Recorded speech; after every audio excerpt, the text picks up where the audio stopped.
Hey guys, today we finna be making llama art, a reaction video to a Manchester horror story animated, and yeah, let's see how it goes.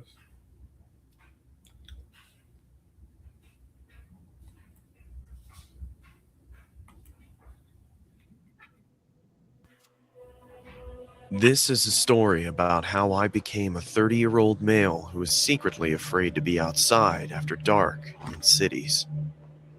I live in Manchester, in the UK, and it's widely regarded as a relatively safe and multicultural city. Good transport, friendly locals, and plenty to do. I don't live there anymore, but I'm proud to be from there, and I will always have one hometown. This took place in 2016, and at the time I was working for a company that hired me to work on contracts. So 4, 6, sometimes even 8 months abroad, and then 2 or 3 months at home. So when I was home, I made sure to see family and friends as much as possible, whether it be meeting and playing video games, a drink at the bar, playing sports, or traveling together. The incident took place when I was on my way home after a night out drinking, and I write this 4 years on since it happened. I still have PTSD from the incident, and think of this as my way of telling you all to be careful out there, as well as this being an opportunity for me to talk about it. Those who know Manchester know about its quite frankly amazing tram system. It's affordable and easy to understand. There is a tram station right near to my apartment, just outside the city center. I had been back in the country for 7 days and had arranged to meet my friends in the city for a reunion of sorts, drinking, dancing, and catching up. You know how that goes. Oh, shit. It's important to note at this point that at the time there was a homeless gentleman that adopted the tram stop near my apartment as his own. He would always sit at the top of the stairs leading down to the platform, and whenever I used the tram, I would always see him without fail. It had even gotten to the point where we exchanged a friendly nod to each other every time. But this time, on the way to the city to meet my friends, everything changed. On any normal occasion, he would be sitting under the shelter at the top of the stairs, either asking passersby for money or just saying hello. But as I approached the top of the stairs, around 20 to 30 meters away, I saw him, and he stood up straight, almost too straight, with his chest out, just glaring right at me in the most menacing way. His brow was furrowed, his jaw was clenched, and he was breathing heavily. I could see his chest rising up and down with speed from now 20 meters away. Maybe drugs was involved or something had angered him. Why me? I thought. Now, I'm not the biggest guy in the world. I'm 6 foot and athletic, but I don't believe violence is the answer in any case. I'm not easily intimidated at all, but the way this guy looked at me sent shivers down my spine. I immediately looked down after we made eye contact and then looked ahead because I thought maybe it was just a glance from him. Then I looked back at him again when I was even closer and his eyes were still on me. This time they were wide and he looked unhinged like he was ready to attack. I looked away again because at this point I felt I had to ready and prepare myself for a potential confrontation with this guy. When I was close to him, I looked back again and he took a step forward, watching my every move, looking me up and down as if he was assessing my weaknesses. As I approached the top of the staircase, he was turning his head as I moved. I knew that this was not normal behavior from him, or anyone for that matter. I thought I have to address this because he's freaking me out. So I stopped, met his gaze, and pointed my body towards him just before I went down the stairs. And I calmly asked him, "Is everything okay, mate? Can I help you with something?" Nothing. I got absolutely nothing as he looked into my eyes. I could hear his fast breathing at this point through his nose, and he looked like he was having some sort of episode. So I moved on and quickly went down the stairs. What the fuck has gotten into this guy? I thought. I almost felt bad for him. At the halfway point of the stairs, I looked behind me to see him standing at the top, looking down, directly at me again. I could only describe the look he gave me as bone-chilling. He looked like a predator that had found his prey. I kept moving as I didn't know if this guy had a weapon or what his intentions were at this point. When I got to the bottom of the stairs, I turned around again, and to my shock, he had walked 4 to 5 steps down, still standing and glaring at me with the same disturbed and angered look. He was clearly stalking me now. I could feel my heartbeat in my ears, and sweat was forming on my forehead and palms. Luckily for me, the platform was very busy, and the tram I needed to catch was approaching, so I quickly immersed myself amongst the crowd of people getting onto the tram and found a seat. Wouldn't you know it, when I sat down and the tram started moving, I looked back towards the bottom of the staircase, and there he was, just glaring at me with this horrific, sinister grin on his face. I did not feel safe. I felt targeted. His head moved and followed the tram, looking me in the eyes as we moved away. The entire journey to the city, I felt on edge, anxious, and all I could do was think about that guy.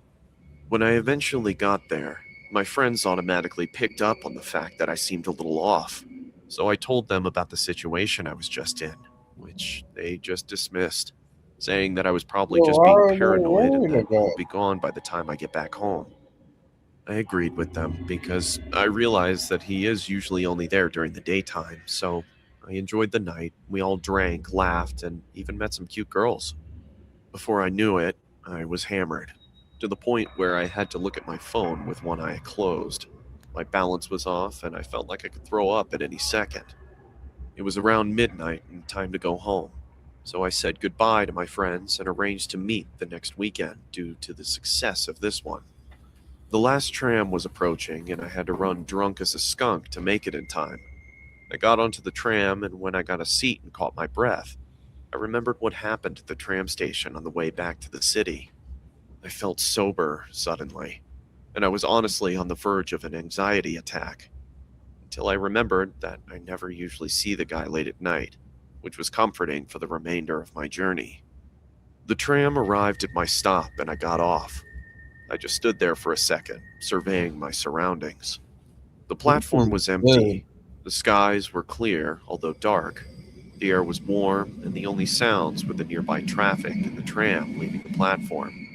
I remember it like it was yesterday. I looked towards the bottom of the staircase and the platform leading to the street, and I took a deep breath. I approached the stairs and looked towards the top. Much to my relief, he wasn't there. Stage 1 over. Stage 2 was easy. Get to my building, which was about 150 meters away from the stairs. As I slowly walked up the stairs, trying to make as little noise as possible, my heart was in my throat. All I could think about was what I would do if he was there. But I was I drunk and just I didn't don't think think fast he was enough. following I you. arrived at the top and looked to my left, and what do you know? He's there. And as soon as I look at him, his head snaps, and he's looking me in the eyes with the same terrifying look, almost I guess foaming at the you are. mouth like he's won a prize. He stands up slowly and turns to face his body towards me. At this point, I realized how tall he was. About 6'2", huge gray and dirty beard, almost skinny with a lean body type. I was almost pissing myself. So to break the tension, I just nodded at him and told him, "Good night, mate," and I walked on quickly towards my apartment. I suddenly heard a deep, hoarse voice say, "You got any spare change?" Loud and obnoxious, which I turned and replied quickly whilst I was walking backwards. "No, mate, sorry. Have a good night, though," and walked on again. I was free, and my anxiety was disappearing.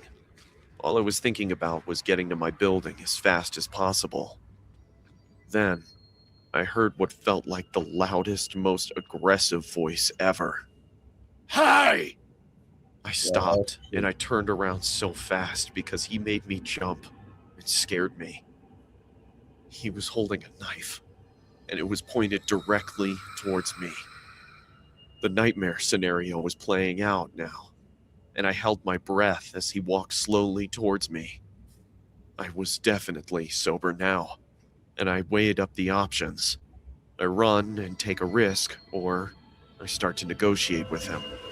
I thought, there is an ATM nearby, I can get some money and just go home. He was around 5 meters away, with the knife pointing towards me. I wasn't going to let myself die like this. He then said, "I'm going to ask you again. Do you have any spare change?" I couldn't tell whether I wanted to throw up or cry, but I had to get out of this situation. No one else was around that I could see or hear, and it was on me to get out of this. I said to him, "Look, there is an ATM." I couldn't even finish my sentence, because he had thrown the knife at my face. Yeah, It hit me just above my eye, cutting me on my eyebrow, taking a chunk of skin clean off, and there was blood in my eye, partially blinding me, and there was blood all over my face almost immediately. that's I crazy. was blinded and breathless. I fell to one knee in shock, and I barely saw the knife in front of me on the ground through my drunken, shocked, and partially blinded state. So I reached for it as fast as I could. But it was too late. He had already picked it up and tackled me to the ground. I yelled a guttural and deep shout for help down the street as he tackled me, holding the knife, a sound I didn't know I was capable of making, but the adrenaline was coursing through my veins now. He had the knife in his right hand and plunged it down towards my face, and the only thing I could do was put my hand in the way. I screamed in pain as the guy was on top of me. He had put the knife clean through my hand, in between the knuckles of my middle and index fingers, to be specific. I started to push back, and realizing how much stronger I was than him. The tip of the blade was about 5 inches from my face, and then a miracle happened. I heard the voices of a group of people yelling, "Hey, stop!" accompanied with their fast-running feet towards me on the tarmac. The guy's grip on the knife was weak suddenly, and he looked behind himself, clearly seeing the group approaching. They shouted again, yelling, "Get off him!" And he jumped off of me. Unfortunately for me, he took the knife with him and ripped it out of my hands as he jumped to his feet and swiftly ran into the nearby woods. There were 5 people in total who came to my rescue. That's 2 of them initially chased the guy into the woods before I shouted, "No, he has a knife!" And hearing me say this, they let him go and started to call the police. This incident changed me for the better, and I wake up every day appreciating everything in my life. After the incident, I was rushed to the hospital and I had surgery to reattach the nerves in my hand 2 days later. The guy who attacked me is in prison now for attempted murder. The police showed after the incident within 5 minutes, and full credit to them. They found the guy hiding in the woods, still holding the knife behind a tree, and they managed to subdue and arrest him on the spot. He was on a cocktail of drugs, and he openly admitted to the police that he fully intended to kill me if he had the opportunity. But this incident was simultaneously the best and worst thing that ever happened to me. The best, because I appreciate life so much more now. I talk to those I love every single day. All life is precious. Tomorrow is not guaranteed, and we are all mortal. Stay safe and alert, and do not waste a moment, as you don't know who's going to be waiting around the corner.